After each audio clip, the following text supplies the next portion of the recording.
अयस्क ओर्स। अयस्क वे खनिज पदार्थ जिनसे धातु अधिक सरलता से तथा अधिक मात्रा में प्राप्त किया जा सकता है, अयस्क कहलाते हैं। अयस्कों में क्रियाशील अशुद्धियां नहीं पाई जाती हैं, जिससे धातु शुद्ध रूप में आसानी से प्राप्त कर सकते हैं।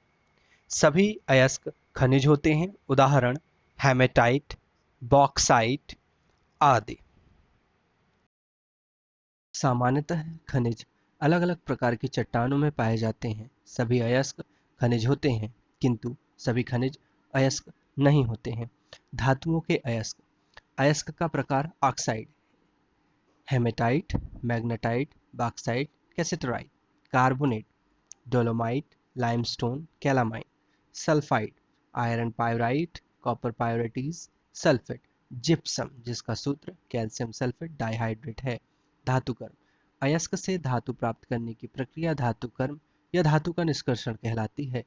धातुकर्म के 3 चरण होते हैं: अयस्क का सांद्रण, धातु का निष्कर्षण, धातु का शुद्धिकरण।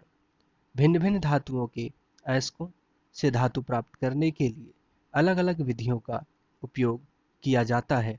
आइए इसे समझें। अयस्क का सांद्रण। खदानों से प्राप्त अयस्क में अत्यधिक मात्रा में मिट्टी, रेत, पत्थर तथा अन्य अशुद्धियां पाई जाती हैं, जिसे अधात्री या गैंग कहते हैं। अयस्क से धातु प्राप्त करने के लिए इन अशुद्धियों को अलग करना आवश्यक है। इसे अयस्क का सांद्रण कहते हैं। आइए अयस्क के सांद्रण की कुछ सामान्य विधियों के बारे में जानें। गुरुत्व पृथक्करण विधि। जब अयस्क तथा अधात्री के अपेक्षिक घनत्वों में अंतर होता है, तब अयस्क के सांद्रण के लिए इस विधि का उपयोग करते हैं। अयस्क को बारीक पीसकर पानी के साथ खलबलाते हैं। शुद्ध अयस्क भारी होने के साथ नीचे बैठ जाते हैं, जिसे पृथक कर लिया जाता है। यह विधि तब प्रयोग करते हैं जब अयस्क की प्रकृति ऑक्साइड या कार्बोनेट हो। इस विधि में अयस्क को बारीक पीसकर चुंबक पर चलने वाले रबर के पट्टे पर डाला जाता है।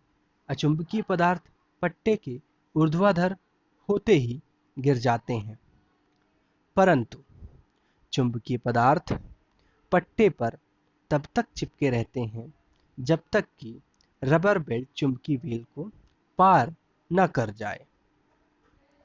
झाग उत्प्लावन विधि। इस सिद्धांत पर आधारित है कि धात्विक सल्फाइड तेल द्वारा तेजी से आर्द्र हो जाते हैं, जबकि सिलिकेट अशुद्धियां जल से तेजी से आर्द्र होते हैं।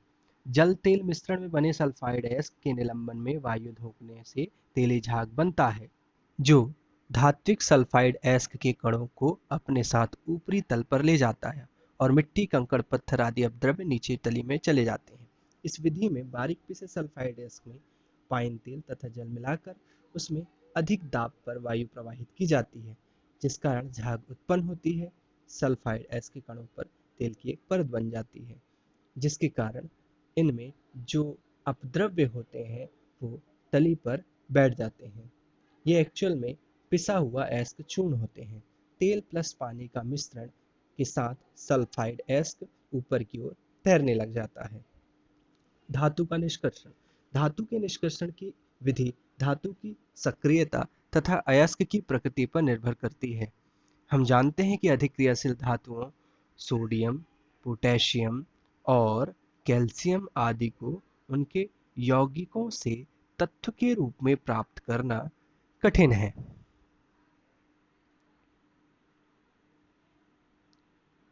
इन यौगिकों में विद्युत धारा प्रवाहित करने पर धनायन ऋणायन से अलग होकर कैथोड पर जाकर अपचयित हो जाते हैं तथा धातु प्राप्त होती है। इस प्रक्रिया को विद्युत अपघटन कहते हैं। एल्यूमीनियम को भी इस विधि द्वारा प्राप्त किया जा सकता है। मध्यम और निम्न क्रियाशील धातुओं को उनके ऑक्साइड, सल्फाइड या कार्बोनेट अयस्कों से रासायनिक अपचयन विधि द्वारा प्राप्त किया जाता है। जैसे पारा को उसके ऑक्साइड या सल्फाइड से केवल गर्म करके प्राप्त किया जा सकता है। अन्य धातुओं के सल्फाइड, ऑक्साइड तथा कार्बोनेट के लिए दो प्रमुख पदों का उपयोग किया जाता है, जिससे अयस्क से धातु का अपचयन सरलता से हो सके। सांद्र सल्फाइड अयस्क को जब वायु या ऑक्सीजन की उपस्थिति में उसके गलनांक से कम तापक्रम तक गर्म किया जाता है, तब यह प्रक्रिया भर्जन कहलाती है।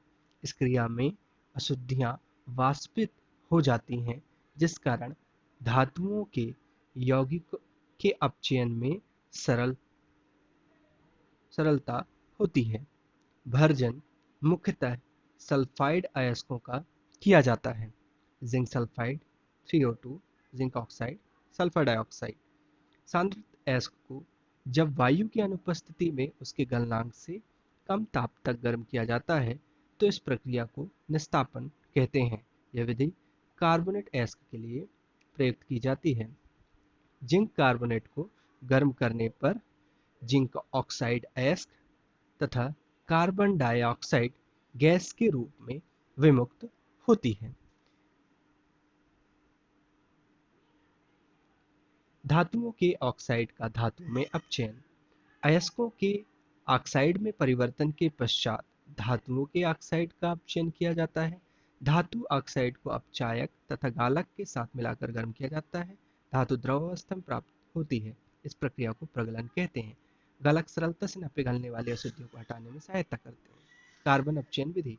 भर्जित या निस्तापित अयस्क को कोक या कार्बन के साथ वात्या भट्टी में उच्च ताप 700 से लेकर 1800 डिग्री सेल्सियस तक गर्म किया जाता है, जिससे धातु अपचयित होकर पिघली अवस्था में प्राप्त होती है। जिंक ऑक्साइड को कार्बन के साथ रिएक्ट कराने पर जिंक अलग कार्बन मोनोऑक्साइड गैस प्राप्त होती है। रासायनिक अपचयन विधि। सक्रियता श्रेणी में ऊपर स्थित धातु अपने से नीचे स्थित धातु को उसके लवण के विलयन से विस्थापित कर देती है। इस सिद्धांत का उपयोग कर विस्थापन विधि द्वारा धातु को पृथक किया जाता है। हमने पूर्व में देखा है कि कॉपर सल्फेट के विलयन में आयरन या जिंक चूर्ण डालने पर कॉपर विस्थापित हो जाता है। Copper sulphate